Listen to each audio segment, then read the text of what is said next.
Muito boa tarde, 12h55, horas de quê? Horas de Globo Esporte. Já estamos no ar para conversarmos com você, trazermos tudo o que interessa no mundo esportivo, local, nacional e mundial. Acabou a Copa América, acabou a Eurocopa, mas já tá para começar aí as Olimpíadas, meu amigo. Tá pertinho, faltam só 10 dias. Série A não vai parar durante as Olimpíadas, então o Globo Esporte continua quente, daquele jeito que a gente gosta. Hoje no GE por Sinal, vamos fazer um tour com você pelo PC para mostrar as novas instalações do Fortaleza depois das obras, pelas quais passou o clube nos últimos anos. Tá um negócio espetacular de primeiro mundo, você vai ver daqui a pouco as imagens que a gente capturou com a nossa reportagem lá. Lucas Catribe vai contar tudo em detalhes, vai até mandar um recado pro Felipe Alves lá dentro do vestiário. Não sei nem que história é essa, vou saber daqui a pouquinho também junto com você. Hoje é uma data especial para o Ceará, para o comandante do Ceará especificamente. Você sabe por quê? Guto Ferreira completa um ano desde a estreia dele em campo, no comando do Alvinegro. Uma pergunta para o torcedor alvinegro. Dia 13 de julho de 2020. Qual a lembrança se tratando do Ceará? 13 de julho de 2020. Não lembro o que aconteceu. 13 de julho não lembro. Não lembro de 13 de julho. Há exatamente um ano, o Ceará venceu o Barbalha por 5-0 pelo Campeonato Cearense. Jogo que marcou a estreia do técnico Guto Ferreira. A gente sabe que não adianta a gente se empolgar, que tem muito trabalho a ser feito ainda. O caminho trilhado foi de sucesso. Menos de um mês depois, estava comemorando o título da Copa do Nordeste de forma invicta. Ganhou musiquinha e tudo. Entrou na onda com dancinha. Eu acho que o mais importante é você estar feliz. Hoje eu estou feliz no Ceará. Guto Ferreira é o treinador com mais tempo no cargo dentre os clubes da Série A. Foi contratado em março do ano passado. E no próximo sábado, contra o Atlético Paranaense, ele vai alcançar uma marca de 90 jogos no comando da equipe. E até o fim da temporada, a missão é colocar o Ceará novamente numa competição internacional. No Brasileirão de 2020, com Guto, o Ceará fez a melhor campanha da história do clube na era dos pontos corridos. Terminou em 11º colocado com 52 pontos e vaga na Copa Sul-Americana. Olha ele aí! Agora é descansar e retomar a 1 milhão por hora e fazer um 2021 melhor que o 2020. Em 2021 chegou muito próximo de conquistar títulos. Finalista da Copa do Nordeste, finalista do Cearense. Ficou no quase. Além da eliminação de forma precoce na Sul-Americana e Copa do Brasil. No ano de 2021, está deixando muito a desejar. E alguns dos jogadores também não estão jogando como deveria jogar. O Gordiola viveu dias turbulentos e foram amenizados com bons resultados no início do Campeonato Brasileiro. Única competição que resta na temporada. Para quem sabe, Guto Ferreira escrever mais um capítulo de sucesso no comando do vovô. Mas pra cima dele, vovô, eu acredito. Guto, cuida!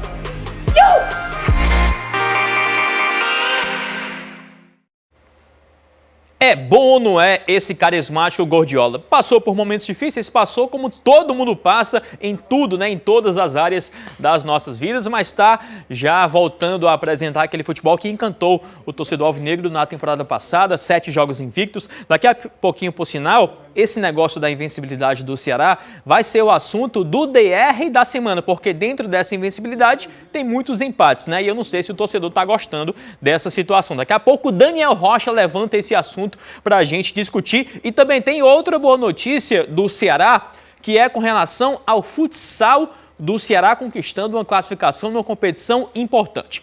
Mas daqui a pouco a gente fala sobre isso. Agora vamos continuar falando de futebol para falar do Flamengo, que teve o seu novo técnico já apresentado, Renato Gaúcho.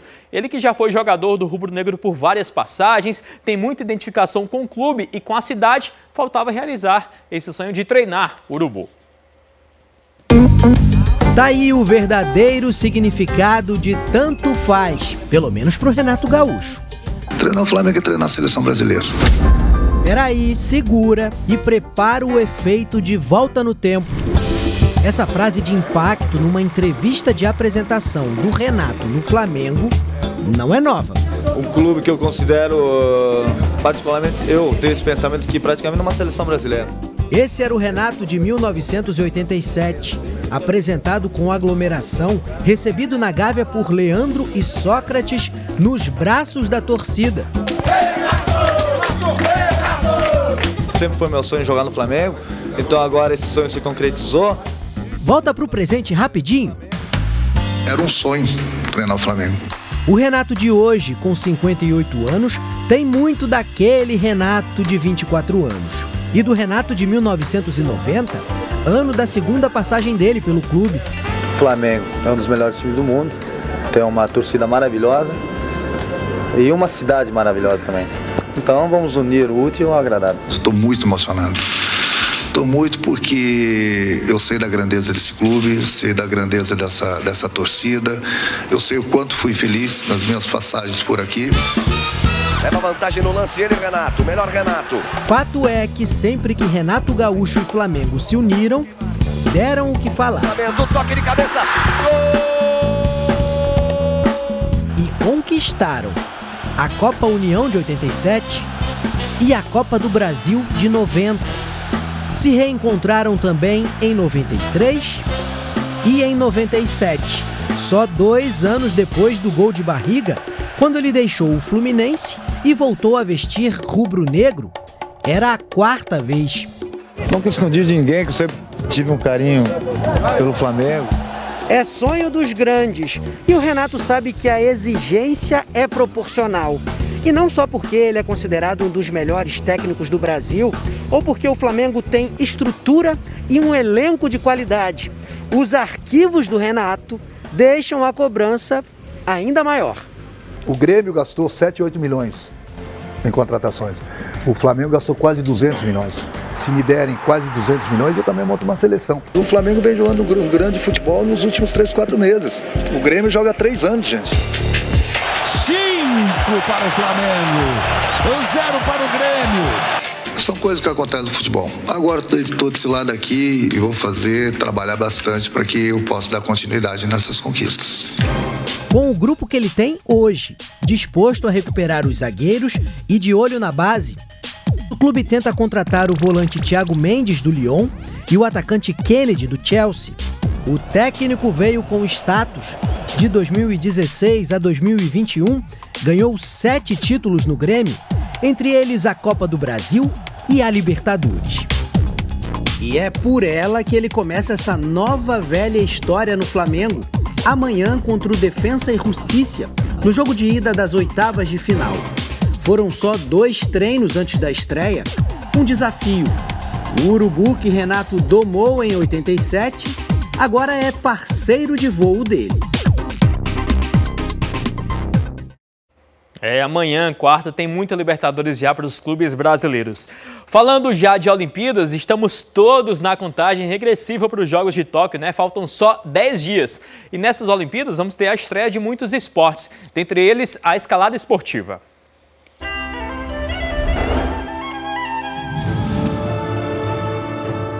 Os Jogos de Tóquio terão novos esportes olímpicos: surf, skate, beisebol para os homens e softball para as mulheres, karatê e a escalada esportiva.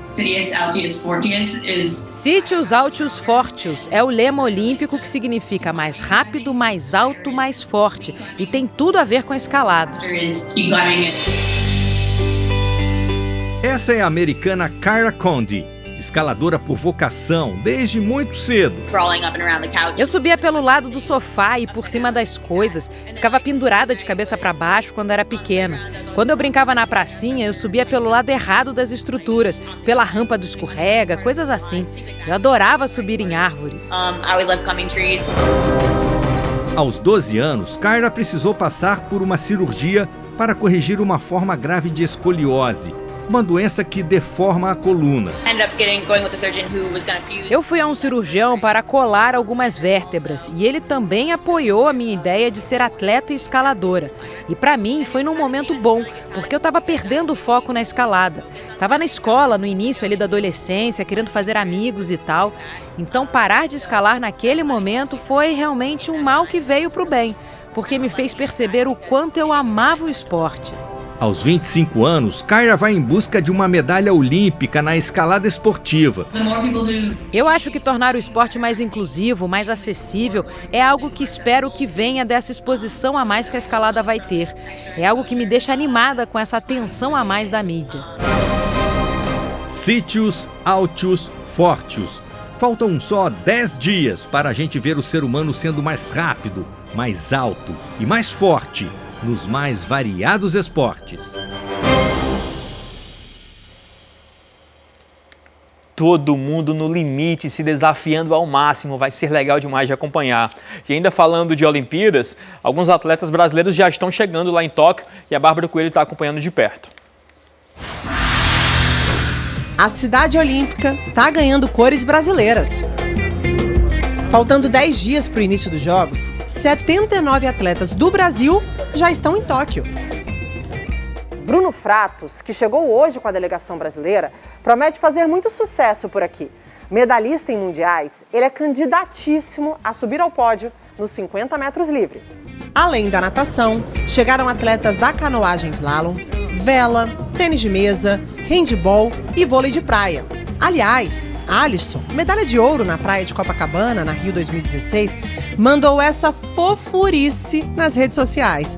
Ele recebeu um carinho da filha, ainda no Brasil, antes do embarque, para dar aquela sorte em busca do bi.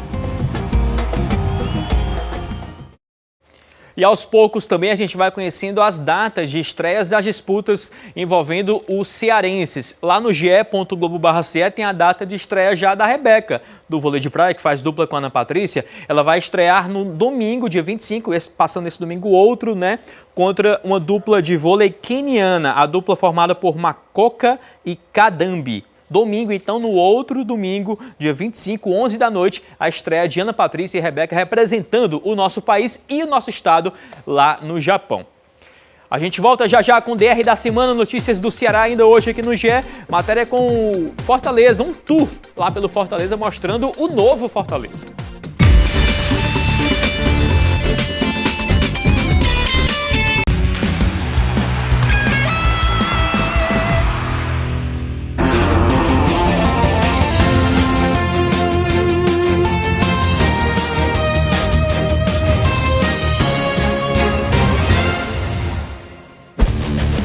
O maior pontuador do Cartola na última rodada foi o Luca do Fluminense. 2 gols contra o Sport e 17,6 pontos para ele. Agora ele está custando 6,53 cartoletas e o Fluminense pega o Grêmio em casa no sábado. Mas antes, tem a Libertadores.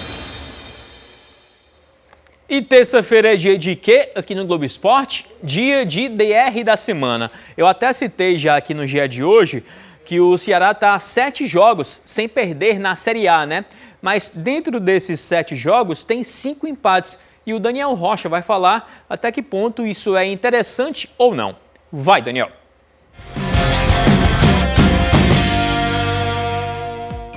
Meus amigos, muito boa tarde, DR da Semana no ar. E para a gente trazer essa semana uma reflexão a respeito daquela história do copo meio cheio e o copo meio vazio.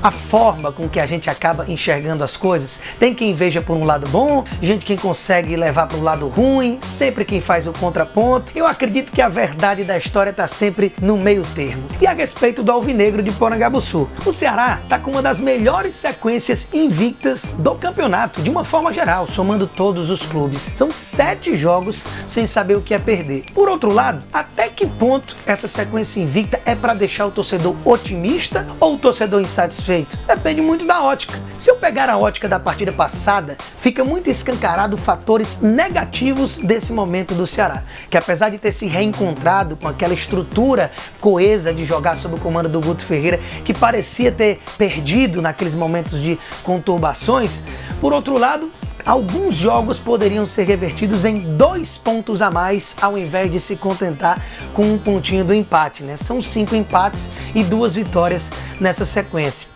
Mas na última rodada contra o Cuiabá, fica aquele gostinho amargo de ter tomado um gol no último lance, com um homem a mais, e o que é o problema do Ceará que eu trago com relação a isso e que se repete em algumas partidas. É muitas vezes com o jogo na mão, se oferecendo para você até abrir um pouco mais de distância, se contenta com uma vitória parcial magra e acaba atraindo demais o adversário, e muitas vezes o adversário nem teria forças para lhe agredir, e isso acaba acontecendo. Por outro lado, lances como esse que aconteceram contra o time na última rodada já aconteceram a favor e faz parte do futebol. Nesse mesmo campeonato, bateu o Grêmio na primeira rodada, bateu o Atlético Mineiro com aquela falha do Everson, tudo em lances malucos, fortuitos no último lance, já nos acréscimos. Então isso está inserido no contexto. É mais a postura que eu acredito que o Ceará tem condição de produzir mais, que pode render mais e transformar a alegria de 2 pontos a mais conquistados superior ao contentamento de um pontinho e está sempre somando.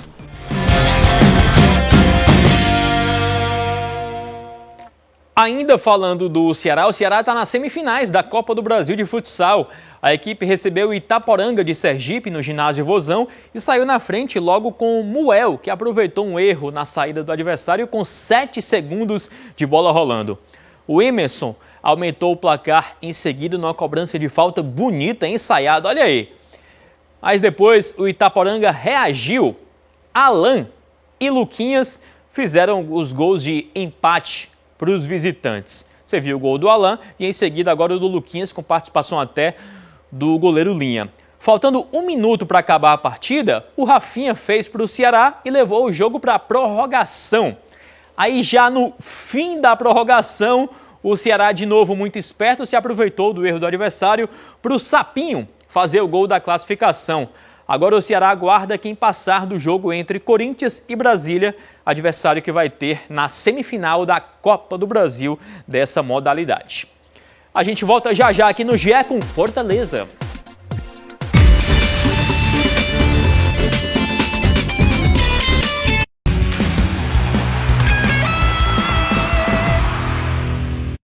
Tóquio novamente aqui na tela porque o Comitê Olímpico do Brasil confirmou que a delegação brasileira tem 301 atletas e a Vila Olímpica já está prontinha para receber todo mundo. Como toda casa nova, os apartamentos da Vila Olímpica abertos hoje já começam a ganhar um toque dos primeiros inquilinos. As delegações vão deixando suas cores e marcando o território. Bem ao lado, a área internacional, por onde atletas e imprensa credenciada poderão circular, já está funcionando, cercada de cuidados e ainda pouco movimentada. A pandemia também alterou alguns rituais olímpicos, como as boas-vindas dadas às delegações que chegam à vila. Essas cerimônias ocorreriam originalmente aqui nessa praça, mas a recepção precisou ser cancelada. Sem festa, João Vitor Oliva do hipismo será o primeiro brasileiro a entrar na vila já na quinta-feira. Dos 301 atletas da delegação, cerca de 80% passarão pelas acomodações. A equipe brasileira ficará num único prédio e procurando respeitar o máximo distanciamento possível. Vamos dividir com outros países, mas o prédio é todo do Brasil, a gente vai ocupar a maior parte.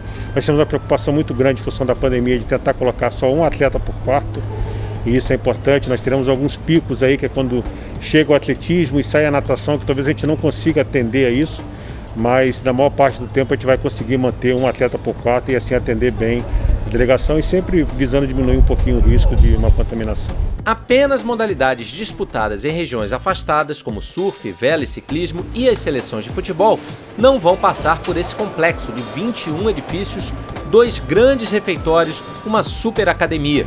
O acesso a todas essas áreas será controlado e, na maioria das vezes, só poderá acontecer com hora marcada. Cada vez mais a gente tem mostrado aqui no Globo Esporte os clubes cearenses entregando resultados históricos para o seu torcedor. Mas muita gente nem imagina o trabalho que existe fora de campo para proporcionar aos atletas uma boa condição de trabalho e ter assim um melhor preparo do time. O que você vai ver agora é justamente uma transformação pela qual passou Fortaleza nos últimos anos. E aí você vai ver que o que está acontecendo hoje em campo não é por acaso, não. Tapete verde super bem cuidado. E vazio também. Folga geral para o elenco tricolor. Mas isso não significava que faltava bons motivos para a nossa visita. Fomos convidados para um passeio na sede leonina, uma espécie de tour que já está aberto para os sócios torcedores através de sorteio. O PC tá de cara nova. E o agora chamado Centro de Excelência Alcides Santos, aos poucos segue ganhando forma. Quando a gente iniciou a gestão, a gente identificou que tinham inúmeras ações a serem feitas. Mas sempre o nosso foco era fazer primeiramente o setor do futebol, que realmente é o que faz a bola entrar, é dar a condição do nosso atleta ter uma boa estrutura. E essa estrutura, de fato, elevou o clube de patamar. Uma academia com os mais modernos equipamentos. Recentemente, o Fortaleza também finalizou a obra da área de recuperação dos atletas. Piscina aquecida, 4 tanques de crioterapia e ainda 2 banheiras de hidromassagem. Para alcançar essa nova fase, foi preciso uma grande engenharia financeira, um alto investimento realizado pela diretoria. Acredito que a gente tenha gasto perto de 4,5 milhões de reais, tanto a parte de obras quanto a parte de equipamentos, nos gramados. Foram 2 gramados, hoje a gente tem 2 gramados de excelência, tanto no PC quanto no CT. Tiveram as obras no CT também que a gente teve que fazer para o time passar a treinar lá quando a gente estava reformando o PC. A sede ganhou também novos vestiários, tudo tricolor e com a personalização de cada atleta. Tá aí o espaço do Wellington Paulista, o do Oswaldo, o do David. Durante o tour, nesse momento próximo aos armários, o torcedor que visita aqui o PC tem a oportunidade de deixar uma cartinha para o seu jogador preferido. Mas como eu sou repórter, claro, eu vou fazer um questionamento. Uma pergunta para o Felipe Alves, não sei se ele vai responder, mas vale. Será que ele vai participar do jogo contra o São Paulo? Afinal, ele deixou o campo machucado na partida contra o Corinthians. Quem pode ter uma noção disso é o técnico da equipe, que por sinal ganhou uma sala novinha em folha. É neste quadro de vidro que o argentino deve esboçar o time titular. Antes das partidas e dos treinamentos, o local da conversa é no auditório. E o refeitório também passou por uma reforma. Diante dessa boa estrutura e com a vontade de permanecer perto dos processos aqui do Fortaleza, o técnico Juan Pablo Vojvoda, como todo mundo sabe, decidiu morar aqui no PC. E ele segue muito bem acomodado nas instalações do clube. Nesse momento, por exemplo, ele segue no seu quarto descansando. Quarto que, inclusive, foi recentemente reformado. A gente tem suítes aqui, o nosso hotel é próprio nas concentrações dos jogadores, eles ficam concentrados aqui no PC, mas são concentrações rápidas, de 1 ou 2 dias. É diferente de você ter uma estrutura, um quarto, que você vai morar. Então, em função disso, eu recebi uma solicitação do nosso presidente e da diretoria de futebol, que a gente conseguisse dar um tapa no visual aí, e a gente conseguiu em 2 janelas de viagem fazer um quarto que ficou bem bacana e ele gostou bastante. O Fortaleza enxergou que era preciso evoluir, mas lógico, sem deixar os grandes feitos do passado de lado. A história merece ser preservada. O quase 60ão PC tá de cara nova. E isso faz muito bem ao clube. Rapaz, agora tudo tá se encaixando. É por isso que o Vojvoda não quer sair do PC, né? Com hospedagem dessa, ora, muito obrigado pela sua companhia. O Globo Esporte de hoje vai ficando por aqui. Amanhã tem muito mais. Se você quiser rever essa reportagem ou outra que foi ao ar no Globo Esporte